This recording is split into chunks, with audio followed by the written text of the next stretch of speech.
मंगलं गौतमघ्रणं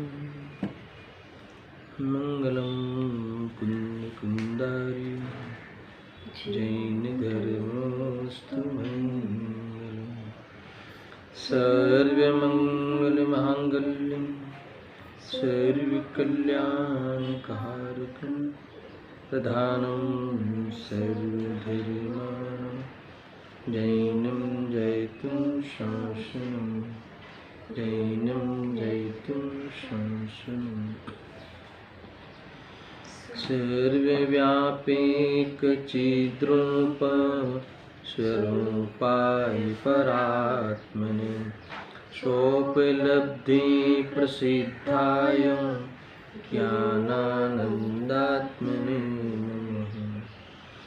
आत्मरूपयमुपमयधिमुक्तं याहि लिखे भवसिन्धुतरो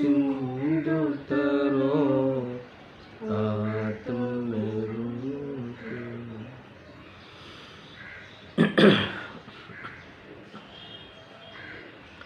प्रवचन सार सुपरिणाम अधिकार की गाथा सी। जी जान तो अरिहंत ने गुण द्रव्य ने परेपणि ते जीव जाने आत्मने तस्मोह पामे लय करे। मोह के क्षय का उपाय बताते हुए आचार्य देव ने ये अद्भुत पद लिखे हैं।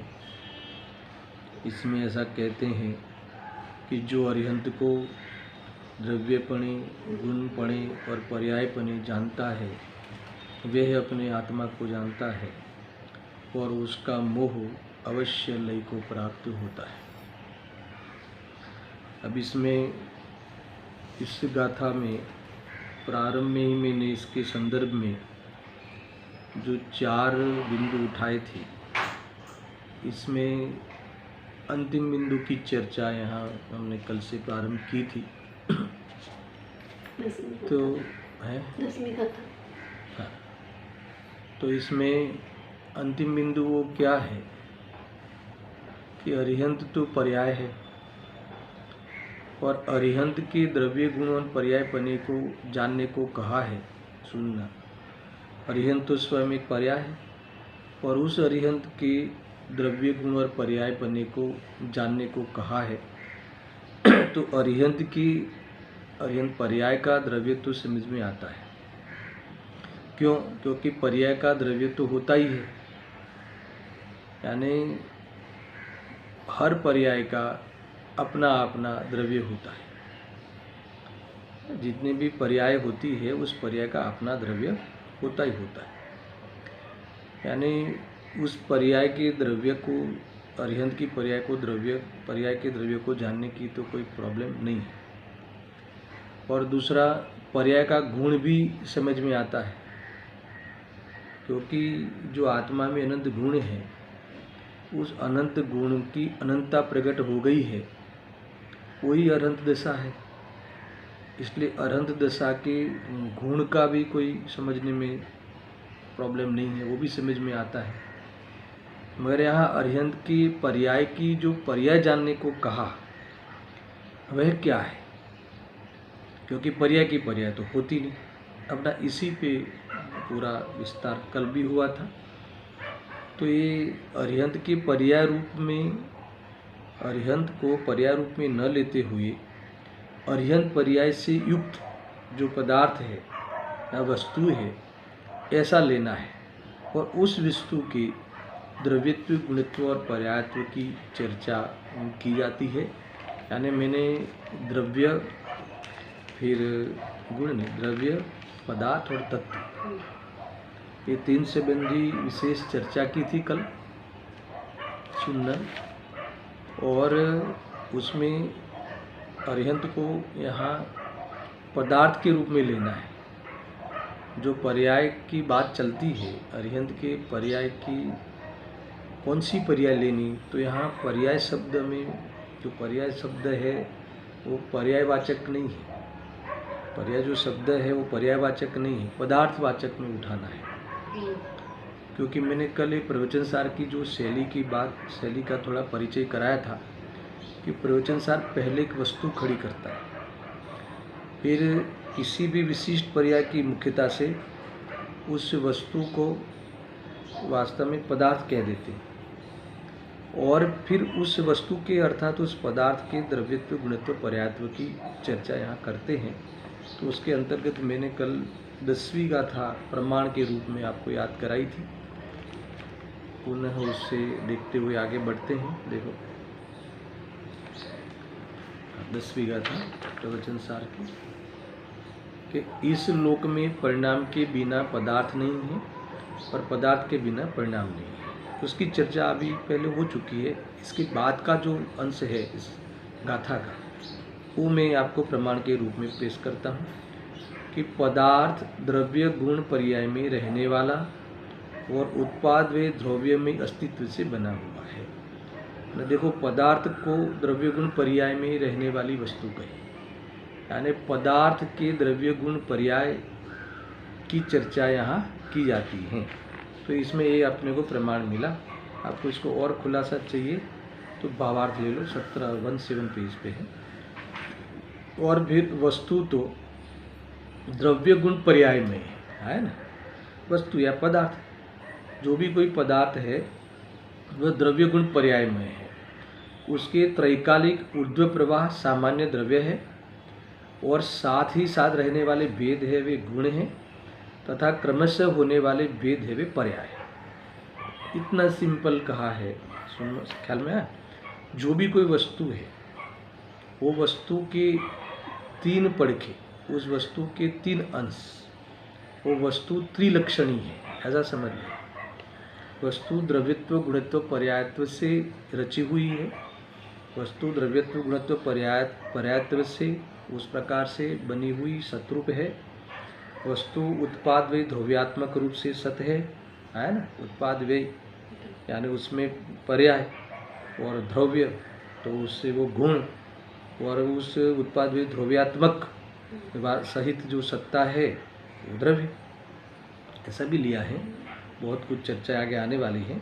मैं तो इतना ही इसको इसीलिए आधार लिया कि जो भी कोई प्रवचन सार जी जो भी कोई पहले एक वस्तु खड़ी करते हैं, एक वस्तु का ज्ञान कराते हैं, फिर वो वस्तु को द्रव्य गुण पर्याय की ओर से अथवा द्रव्य गुण पर्याय मयी है ऐसा कहते हैं, है ना।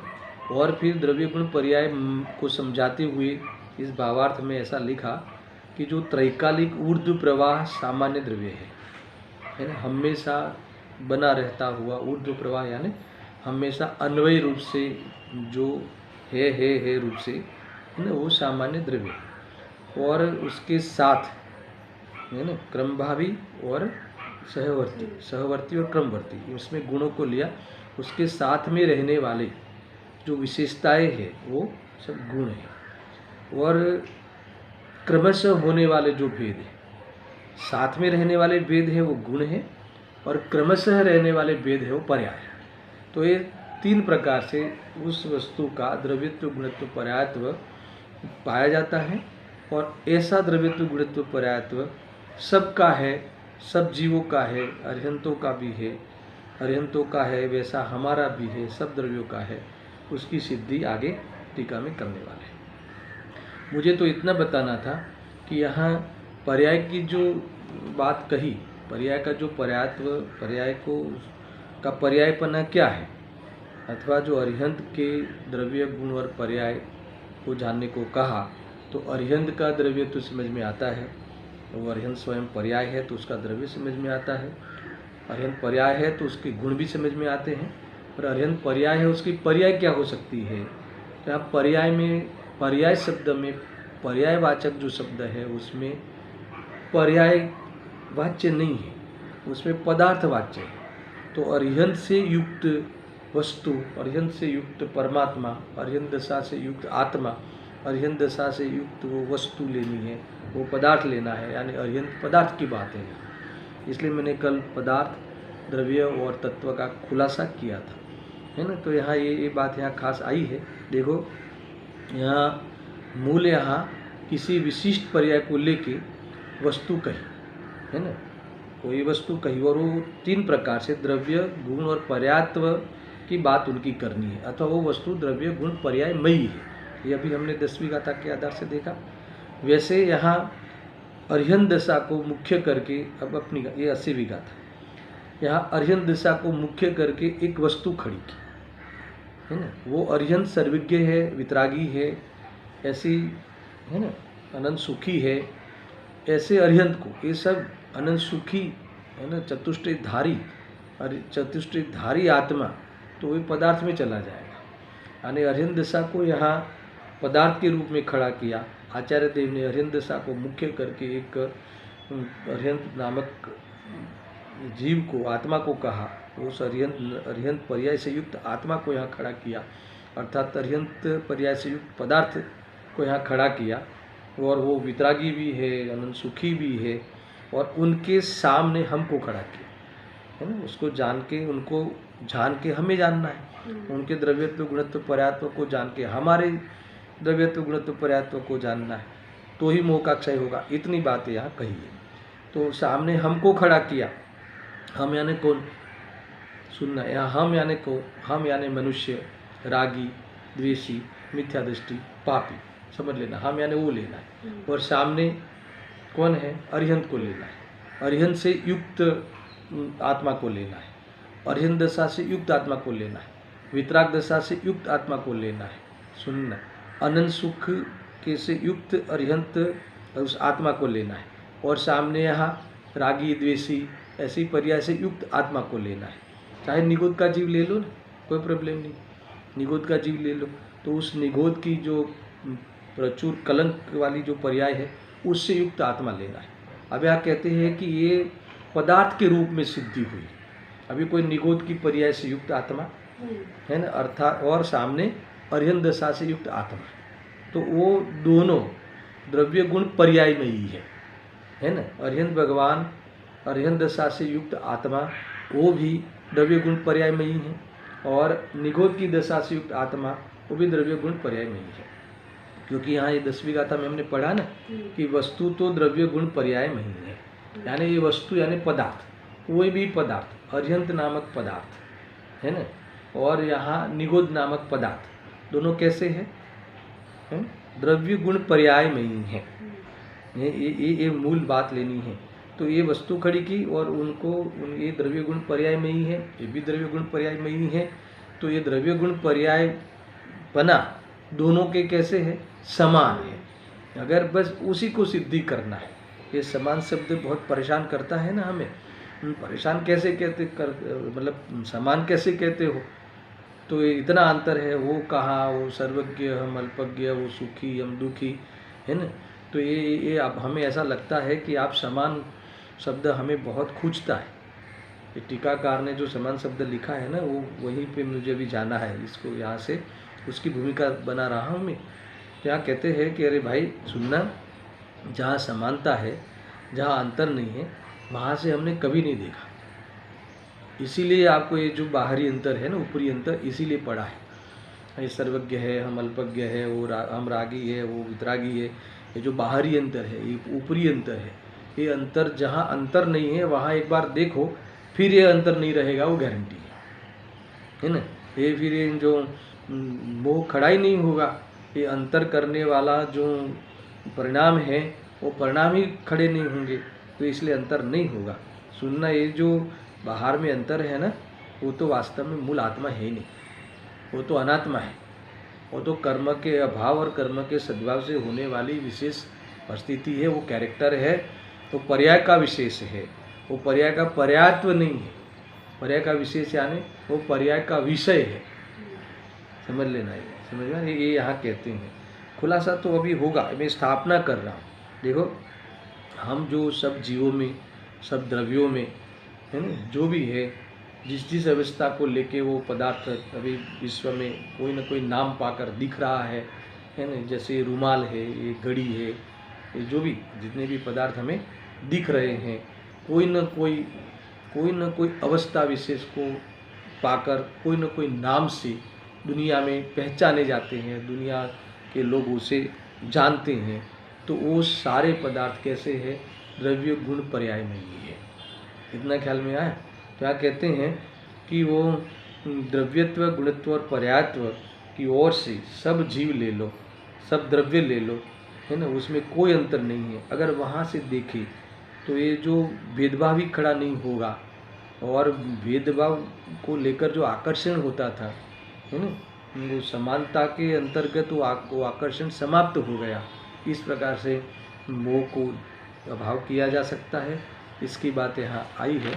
अब सुनना, और भी एक गाथा ले लेते हैं। देखो, आप निकालो 93 गाथा, 93 गीत तत्व प्रज्ञा। ऐसी बहुत गाथाएं हैं।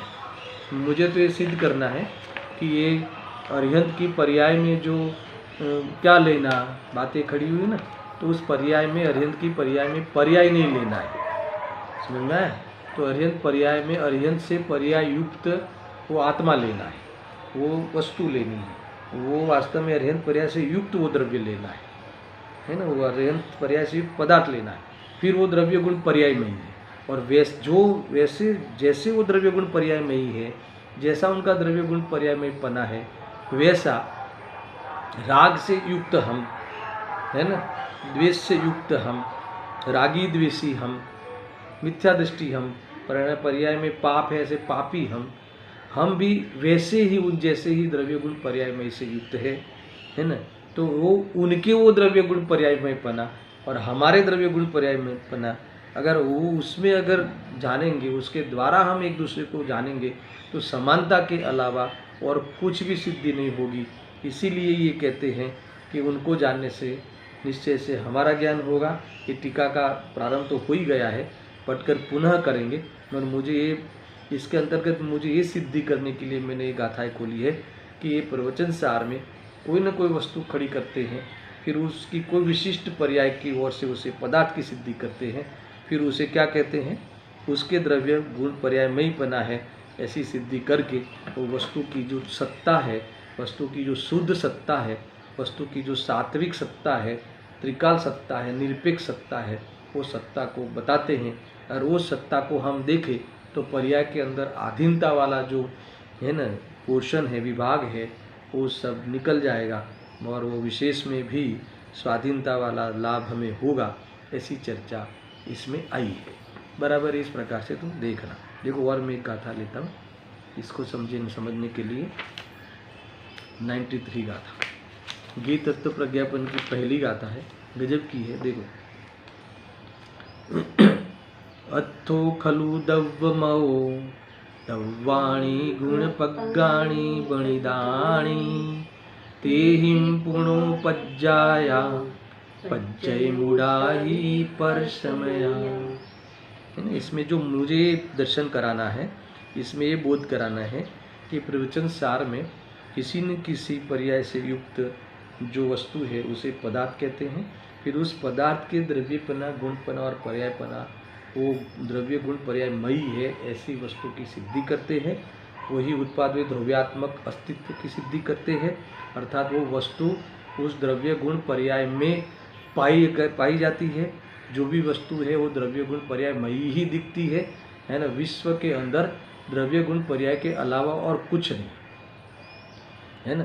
द्रव्य गुण पर्याय जो भी जहाँ भी देखो द्रव्य गुण पर्याय, हर वस्तु द्रव्य गुण पर्यायमयी है। अगर ऐसी स्वतंत्र सत्ता हमें ये भगवंतों ने जो देखी है ना, अरिहंत परमात्मा के ज्ञान में जो आई है, और वास्तव में जैसे वस्तु का स्वरूप है, वस्तु की व्यवस्था है, अगर हमें वो ख्याल में आ जाए तो हमें दुनिया के अंदर अव्यवस्थित कुछ नहीं लगेगा। अव्यवस्थित का जो भ्रम है, हमारी इच्छा के अनुसार कोई न कोई द्रव्य में हस्तक्षेप करने का मोह हम करते हैं, वो सारी बीमारी मिट जाएगी, वो गारंटी है। इसीलिए यहाँ कहा है। देखो, दुनिया में इतना अद्भुत है ये प्रवचन सार का एक कंसेप्ट, इसके अंतर्गत समयसार शामिल हो जाता है। ये सामान्य नहीं है, दिव्य ध्वनि का सार है। ये आत्मा की शुद्धता, शुद्धने के विषयभूत भगवान आत्मा है ना, ये वो शुद्धता कहाँ से देखनी है? खाली एक फैक्टर की शुद्धता नहीं देखनी है, सब और से शुद्धता।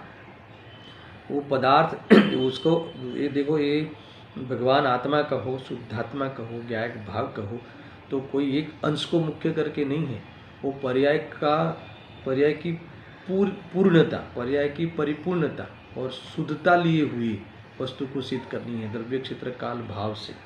समझ में आया कि नहीं? द्रव्यता, इसकी गुणता और पर्यायपन, ये वस्तु ये तीन से बनी हुई है।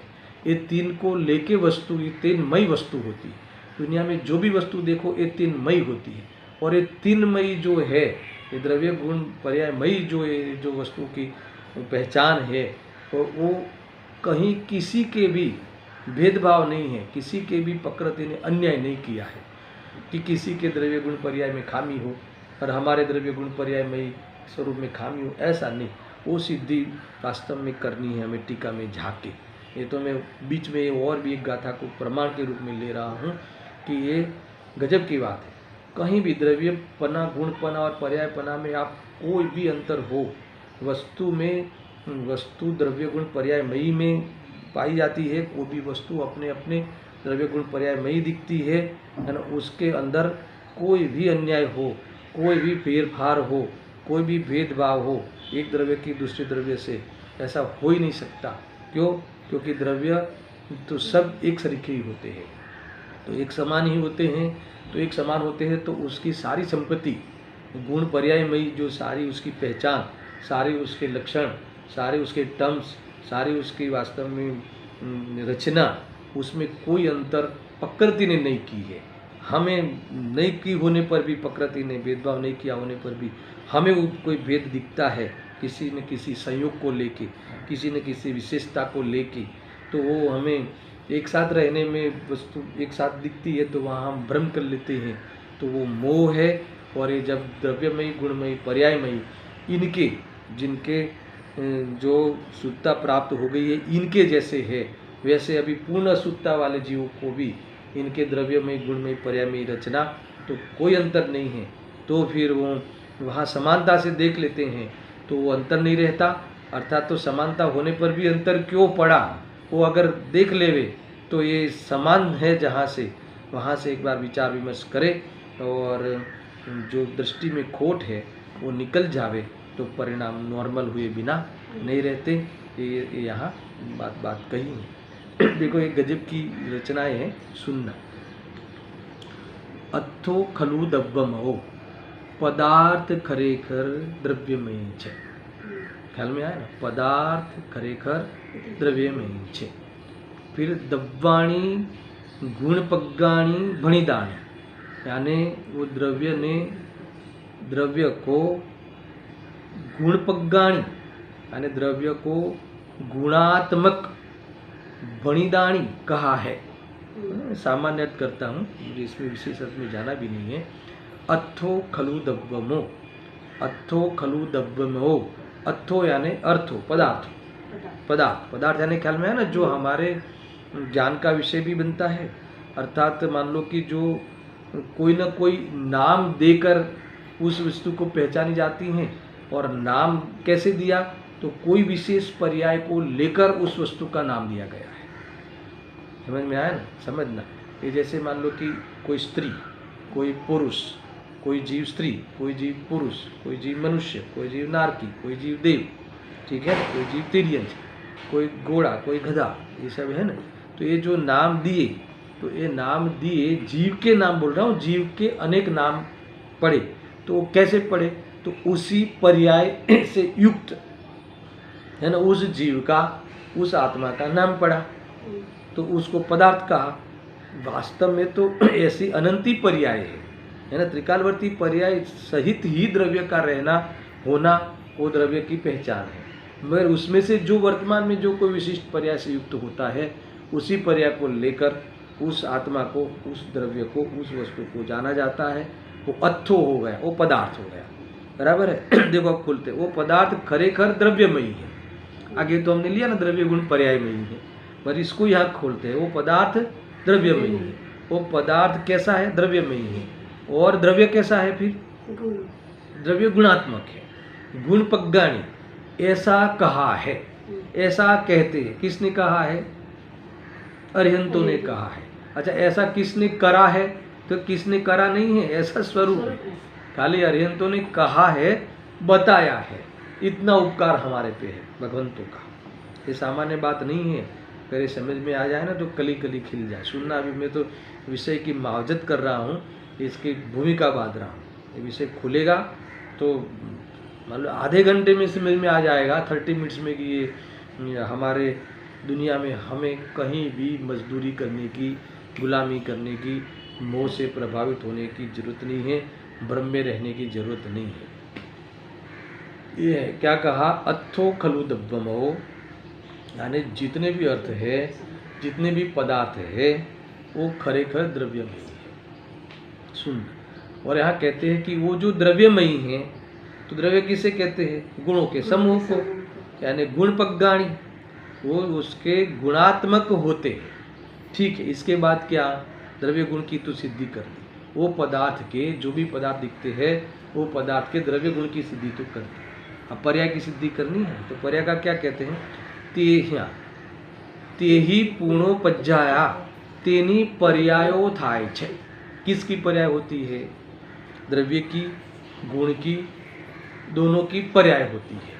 सुनना, यहाँ द्रव्य की भी पर्याय होती है, द्रव्यों की भी पर्याय होती है, और गुणों की भी पर्याय होती है ना। यहाँ तो देखो ये गाथा लिखी है ना, वो भी मिथ्यात्व को निकालने के लिए लिखी है पज्जय मुडाही पर समाया, यानी जो इस द्रव्य गुण पर्याय के स्वरूप को, इस द्रव्य गुणात्मक होता है और द्रव्यों की और गुणों की पर्याय होती है। और वो पर्याय होने का कानून क्या है? पर्याय कैसे होती है? तो क्या पर्याय होना, पर्याय रूप होना उस द्रव्य गुणात्मक वस्तु का हर समय, है ना, नई नई पर्याय का होना, नई नई पर्याय के व्यतिरेक रूप दिखना, उस नए नए रूप में होना। और नए नए रूप में होने का कानून क्या है? उस काल में जो होना है वही होना, और व्यवस्थित ही होना, स्वाधीन होना, नियमित होना। इस रूप होने का उस वस्तु का द्रव्य गुण पर्यायमयी क्या है? रचना है, द्रव्य गुण पर्यायमयी स्वरूप है, स्वभाव है। ये हर द्रव्य का स्वभाव है। यहाँ आत्मा का स्वभाव ज्ञान, और पुद्गल का स्वभाव जड़, स्पर्श गंध वर्ण, ये वाला स्वभाव नहीं लिया है। यहाँ तो मूल स्वभाव ये स्वभाव है। ये स्वभाव ये कैसा हुआ स्वभाव? इसमें मुझे अशुद्धता बताओ, इसमें मुझे कोई गलती बताओ, तो ये शुद्ध स्वभाव है। फिर भी यहाँ कहते हैं कि जो ऐसा नहीं जानता है ना, ऐसा नहीं जानता, तो फिर भी वो किसी न किसी पर्याय की क्रमिकता, पर्याय की क्षणिकता को स्वीकार नहीं करके, है ना, उसमें मैं अपनी इच्छा से फिरा हूँ, मैं अपनी इच्छा से 2-4 घंटे, 2-4 साल, 100-200 साल या कायम रखूँ, तो ऐसा पर्याय में मूढ़ होता हुआ, पर्याय बुद्धि में मूढ़ होता हुआ, पर्याय तो स्वरूप है ना, उस मूढ़ होता हुआ वो पर्याय की विशेषता में, है ना, औदैक आदि भावों को प्राप्त होता है। समझ में आया कि नहीं? अर्थात तो वो दुखी होता है, वो बाहर में अनेक वास्तव में ये सब विचार गतियों में परिभ्रमण दिखता है। देखो यहाँ लिखा है, सुनने बराबर से एक बार अर्थ पढ़ के हमारा विषय अभी टीका की ओर जा रहा है। बहुत बढ़िया गाथा है ना। जो पदार्थ है वो द्रव्य स्वरूप है। थोड़ा ले लेते हैं। पदार्थ द्रव्य स्वरूप है, बराबर। द्रव्य गुणात्मक कहे गए हैं, और द्रव्य तथा गुणों से पर्याय होती है। पर्याय मूढ़ जीव, फिर भी ये पर्याय मूढ़ जीव पर समय है, अर्थात मिथ्या दृष्टि है। समझना, यही है। द्रव्यत्व, गुणत्व, पर्यायत्व अर्हंतों का जैसा है वैसा आत्मा का है, ऐसा हमारा है, एक समान है। ऐसा जानकर मोह का क्षय होता है। तो 80वीं गाथा में ये द्रव्यत्व, गुणत्व, पर्यायत्व क्या है उसकी चर्चा वहाँ जाके करेंगे। मगर वो फिर इन्होंने 80वीं गाथा तक सीमित नहीं रखा, इन्होंने फिर पूरा अधिकार लिख दिया कि तुम द्रव्यत्व, गुणत्व, पर्यायत्व के संबंधी कोई भी भूल नहीं करना, उसमें कहीं भी तुम्हें खोट नहीं दिखेगी। द्रव्य से, गुण से, पर्याय से, और जो उसका क्षेत्र उसमें साइलेंट रखा है, द्रव्य क्षेत्र काल भाव से, उत्पाद व ध्रुव्यात्मक रूप से, पदार्थ का अगर तुम पदार्थ का या उस पदार्थ के द्रव्य गुण पर्यायमयी स्वरूप को अगर जानते हो, तो तुम्हें कहीं भी किसी भी द्रव्य में, है ना, कुछ भी करने की अथवा अपने में किसी से कराने की भावना ही नहीं रहेगी, है ना, ऐसी वासना ही नहीं रहेगी। समानता दिखेगी, सब ओर से परिपूर्णता दिखेगी, तो और ख्याल में आया ना, तो खोट ही नहीं दिखेगी। यही द्रव्य का वास्तव में शुद्धपना है ना, यही वास्तव में पदार्थ का अनादि अनंतपना है आत्मा का, है ना, यही वास्तव में त्रिकालीपना है, यही वास्तव में ज्ञायक स्वभाव की, ज्ञायक भाव की द्रव्य से, गुण से और पर्याय से पहचान है। अरे वो ज्ञायक भाव भले वो भाव फैक्टर की मुख्यता से लिया हो, मगर उसकी सिद्धि उस ज्ञायक भाव की शुद्धता की, ज्ञायक भाव की परिपूर्णता की, ज्ञायक भाव की ध्रुवता की सिद्धि उसके द्रव्यत्व, गुणत्व, पर्यायत्व से होती है। समझ में आया कि नहीं? नहीं तो आप कह सकते हो कि भाई चलो शुद्धात्मा, तो आपने ये द्रव्यत्व, गुणत्व, पर्यायत्व की शुद्धता की ओर से शुद्धात्मा का निरूपण कर दिया, और ज्ञायक भाव तो ज्ञान की ओर से नाम पड़ा है ना, तो क्या वो ज्ञायक भाव वो तो परद्रव्य से पृथक बताने के लिए ज्ञायकता को मुख्य किया, और ज्ञायक भाव कह के वो ज्ञायक भाव है तो वो इसका कोई द्रव्य होगा कि नहीं होगा, क्योंकि वो तो एक भाव है, द्रव्य क्षेत्र काल भाव का एक भाव फैक्टर है, तो कि वो इसका कोई द्रव्य होगा तो उसका द्रव्य कौन है, कि चेतन अथवा उसका द्रव्य जीव। समझ में आया ना? तो और अपने को मिलाना हो तो उसका द्रव्य में, तो वो उसका द्रव्य में हूँ, वो ज्ञायक भाव वो भाव हो गया। समझ में आया? और वो जो क्षेत्र स्पेंड करता है असंख्यात प्रदेश, उसका असंख्यात प्रदेश ही उसका अभेद क्षेत्र हो गया, वो क्षेत्र से भी अभेद है, वो जिस द्रव्य का ज्ञायक भाव है उस द्रव्य से भी अभेद है, और वो कैसा है, अनादि अनंत है। समझ में आया कि नहीं? तो ये अनादि अनंत है। अनादि अनंतपना क्या है? तो अनादि अनंत रहते हुए, अर्थात तो ज्ञायक भाव बने रहते हुए हर समय बदलने की क्षमता रखता हुआ, हर समय नया नया नए नए रूप परिणमन करने का पर्याय स्वभाव वाला, उत्पाद में ध्रुव्यात्मक शक्ति से रहता हुआ, ये द्रव्यत्व, गुणत्व, पर्यायत्व को लिए हुए ये ज्ञायक भाव उसमें शामिल है, ज्ञायक भाव की भी सिद्धि हुई। ये ख्याल में आया? इतनी तुम चर्चा समझना। अब मैं आगे थोड़ा सा बढ़ता हूँ, देखना कि ये जो पदार्थ है, बात यहाँ कैसे आई कि ये जो पर्याय का मिलान, जो अर्हंत की पर्याय का मिलान जो पर्याय से करना है, तो पर्याय का मिलान, पर्याय कौन सी पर्याय से मिलान करेंगे? तो पर्याय से मिलान नहीं करना है, वो पर्याय से युक्त अर्हंत द्रव्य वहाँ लेना है। अर्हंत के द्रव्यत्व, द्रव्य गुण पर्याय को जानो, अर्हंत को द्रव्य गुण पर्याय से जानो। तो अर्हंत तो स्वयं पर्याय है। मैं पुनः वो विषय को इसलिए बार बार कहता हूँ कि थोड़ा आपको नया होगा, आपके लिए कठिन पड़ता होगा, तो मैं पुनः पुनः रिवीजन करते हुए आगे बढ़ता हूँ। जब भी कोई विषय, मूल विषय भूल नहीं जाओ, इसलिए मैं इस विषय को यहाँ रखता हूँ। सुनना।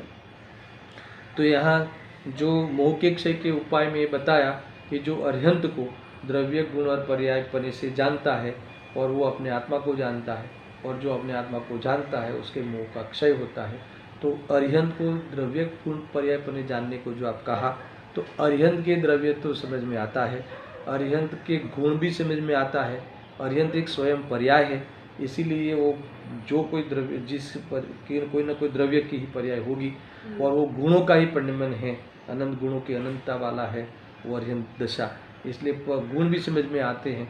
और उस अर्हंत पर्याय की पर्याय कौन सी लेना, तो इसके अंतर्गत हमने बात की कि वहाँ पर्याय नाम का जो शब्द कहा, अर्हंत शब्द को अर्हंत पर्याय जो कहा है वो पर्यायवाचक नहीं है, वो अर्हंत पर्याय से युक्त पदार्थ लेना है, वो पदार्थवाचक है, और वो द्रव्य गुण पर्याय में ही है।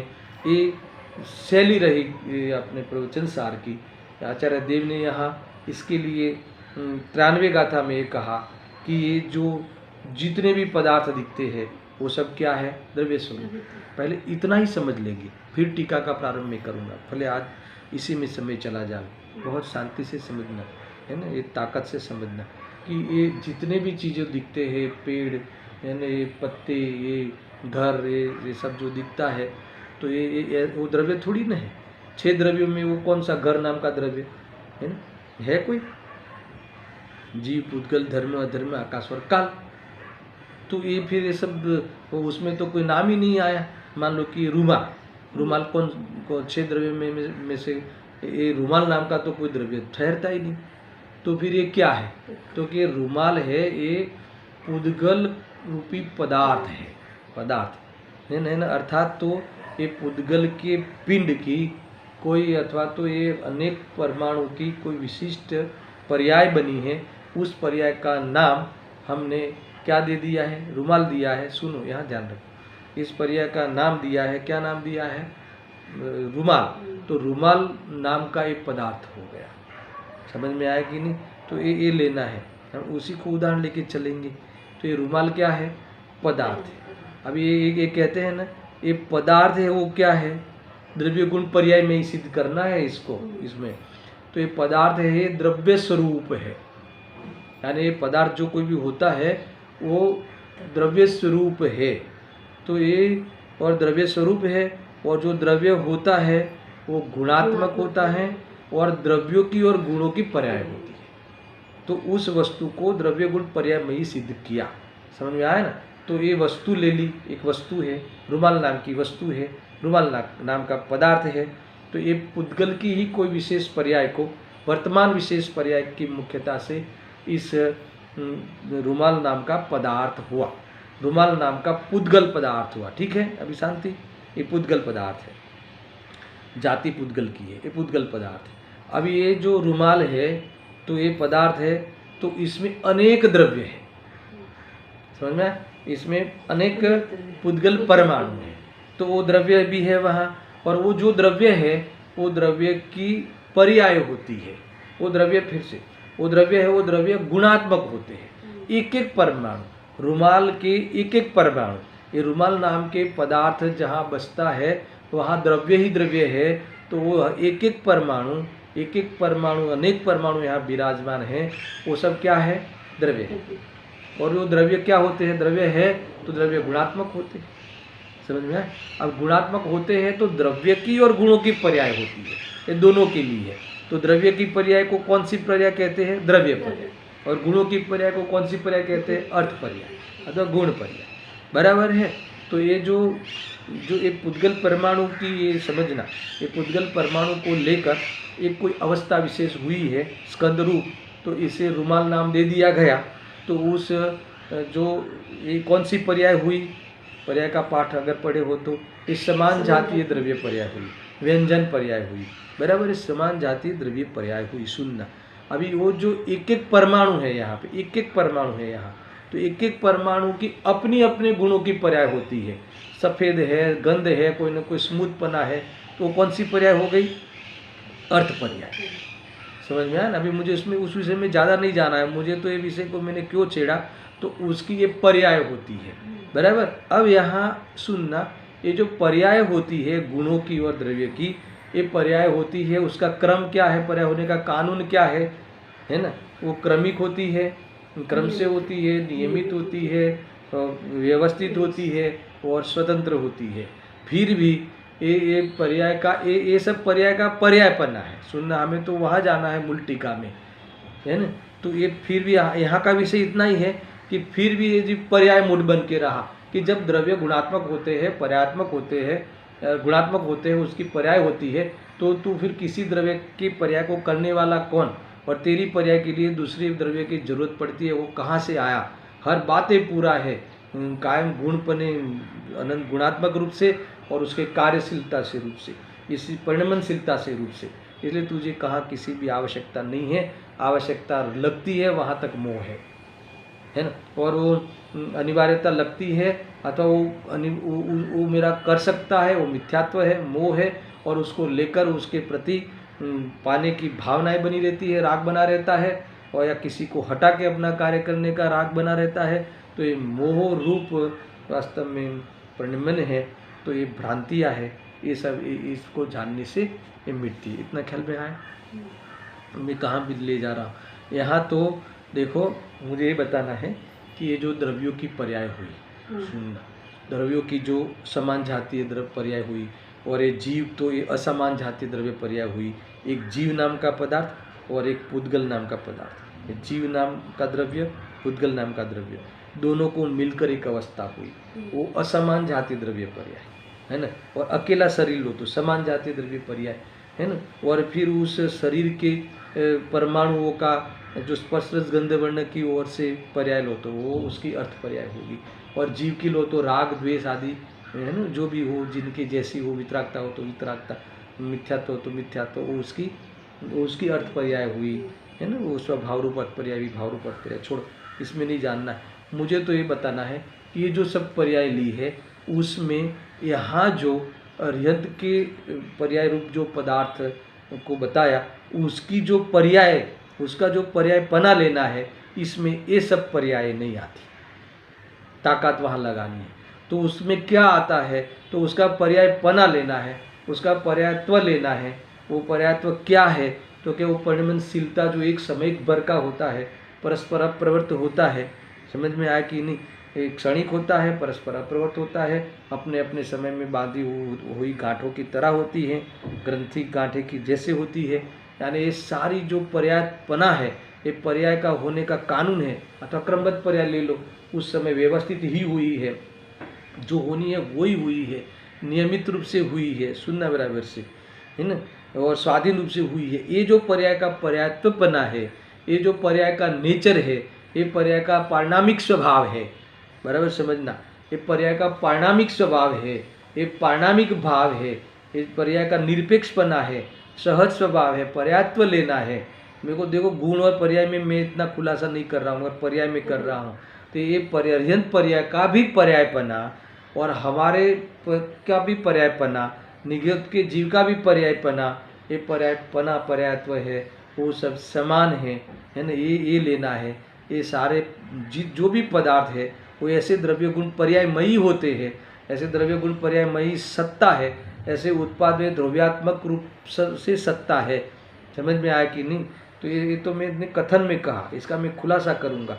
तो ये कोई भी पदार्थ, कोई भी विशिष्टता लेके तुम देख रहे हो, ये सारे अपने द्रव्य गुण पर्यायमयी है, अर्थात तो उत्पाद वही द्रव्यात्मक मयी अस्तित्व, ये लिखा ना 10वीं गाथा में भी लिखा था कि उत्पाद वही द्रव्यात्मक अस्तित्व में पाई जाती है वो वस्तु, है ना। वो नई नई पर्याय रूप उत्पाद होना, वो रूप होना, पूर्व की पर्याय से वह रूप होना, और हर उस उत्पाद व्यय के अंश में मौजूद रहना, यानी वहाँ बना रहना, वहाँ हाजिर रहना। तो ऐसे उत्पाद में द्रव्य वाली जो अस्तित्व है, तो तीनों अंश को लेकर ये वस्तु की सत्ता की सिद्धि होती है। तो इस सत लक्षण से द्रव्य पाए जाते हैं, तो उत्पाद में द्रव्यात्मक ये त्रिकाल सत्ता को लिए हुए, त्रिकाल सत्ता को बताते हुए विराजमान है, इसमें कहीं कमी नहीं है। तो वो हर पदार्थ द्रव्य गुण पर्यायमयी है, हर उस द्रव्य गुण पर्यायमयी, उनका द्रव्य गुण पर्यायमयी पना और हमारे द्रव्य गुण पर्यायमयी पना, उसमें कोई अंतर किसी के नहीं होता। अगर ये हमें समानता का ख्याल आ जावे तो वास्तव में कोई जगह पे झगड़ा ही नहीं हो, इन क्लेश होवे, ऐसा परिणाम ही उत्पन्न नहीं होवे। ये तो हम समानता नहीं मानते, हम अंतर मानते हैं, हमें इस तरफ ध्यान ही नहीं गया। ये अपने शुद्ध स्वभाव, द्रव्यत्व गुणत्व पर्यायत्व रूपी शुद्ध स्वभाव, ये वस्तु का शुद्ध स्वभाव है, वस्तु का त्रिकाल स्वभाव है, वस्तु का रियल नेचर है, यही वस्तु का बंधारण है, ये वस्तु की रचना है। अगर वहाँ से हम वस्तु को नहीं देखते हैं, वहाँ से हम वस्तु को नहीं पाते हैं, तो समझना, तो हमें विशेष में जो अंतर पड़ता है वो अंतर बना रहेगा, और उसी अंतर की ओर से ही हम उस जीवों को और अनेक द्रव्यों को में भेद कर करके, भेदभाव कर करके किसी को हीन मानेंगे, किसी को अधिक मानेंगे, किसी को अपना मानेंगे, किसी को पराया मानेंगे। ऐसा मानते हुए ये जीव वास्तव में दुखी होता है, ये यहाँ भाव बताया है। इस प्रकार से इस गाथा के संदर्भ में जो 4 बिंदु मैंने उठाए थे, 4 बिंदु की पूरी चर्चा हो चुकी। इसमें टीका में आने वाले विषय के बीज भी मैंने डाल दिए, समझ में आया कि नहीं। और गाथार्थ का जो भावासन था वो विशेष रूप से हुआ। अब इसके बाद जो टीका का प्रारंभ मैं कल से करूँगा, और ये जो टीका है उसका मैं जो क्या है पहले 4-5 पंक्ति उसका पाठ करके, वो मैं पढ़कर मैं अभी इसमें खुलासा नहीं करूँगा क्योंकि समय नहीं है। ये खुलासा करने के लिए मुझे कम से कम पौन घंटा 1 घंटा चाहिए, तो इसकी चर्चा मैं कल करूँगा। कल मैं पढ़ लेता हूँ। जो वास्तव में अरहंत को द्रव्य रूप से, गुण रूप से और पर्याय रूप से जानता है, वह वास्तव में अपने आत्मा को जानता है। ऐसा क्यों? उनके द्रव्य गुण पर्याय को जाने तो अपने आत्मा को क्यों जाने? उसका इस बात का इन्होंने आधार दिया, हेतु दिया, क्योंकि दोनों में निश्चय से अंतर नहीं है। बात खत्म। भाई इसीलिए पता चलेगा कि इनके द्रव्यत्व गुणत्व पर्यायत्व को अगर जानते हैं तो आत्मा का ज्ञान तब सच्चा ज्ञान होगा, क्योंकि उनके द्रव्यत्व गुणत्व पर्यायत्व में और हमारे द्रव्यत्व गुणत्व पर्यायत्व में कोई अंतर नहीं है। इसीलिए निश्चय से अंतर नहीं है, परमार्थ से कोई अंतर नहीं है। देखो ऐसा नहीं कि व्यवहार से अंतर नहीं है, ऐसा नहीं, परमार्थ से अंतर नहीं है। व्यवहार से तो अंतर बताएंगे, जो अंतर है वो तो व्यवहार से है, बाहरी अंतर है, मगर अंतर नहीं है वो उसका परमार्थ है। अरे परमार्थ हमें ख्याल में आ जाए, समझ में आए कि नहीं, तो यहाँ कहते हैं तो वो फिर मोह को प्राप्त नहीं होगा। यहाँ कहा है देखो, और अरिहंत का और स्वरूप बताते। अरिहंत का स्वरूप अंतिमता को प्राप्त सोने के स्वरूप की भांति परिस्पष्ट है ना, सर्व प्रकार से स्पष्ट है। ये तो अंतर डाला ना, कि अंतर नहीं डाला है। ये कहते हैं कि इतने 24 कैरेट सोने के जैसे शुद्धता को प्राप्त हो गए होने पर भी ये वो द्रव्य गुण पर्यायमय पना है ना, ऐसे 24 कैरेट शुद्धता वाले अरिहंत पदार्थ वो द्रव्य गुण पर्यायमयी है, तो उनका जो द्रव्यत्व गुणत्व और पर्यायत्व है वैसा ही हमारा है, समान है। तो इसीलिए अगर वहाँ से देखते हैं तो इनकी जो शुद्धता प्रकट हुई है, ऐसी शुद्धता प्रकट होने में विशेष में हमारा अभी देर नहीं लगेगी, ये इनका कहना है। तो यहाँ तक की चर्चा जो टीका के इतने जो वाक्य मैंने कहे उसका विशेष वर्णन, इसका विशेष विस्तृत विवेचन मैं कल करूँगा। ऐसा है। सहजानंदी शुद्ध स्वरूपी अविनाशी आत्मस्वरूप, सहजानंदी शुद्ध स्वरूपी अविनाशी आत्मस्वरूप, सहजानंदी शुद्ध स्वरूपी अविनाशी आत्मस्वरूप।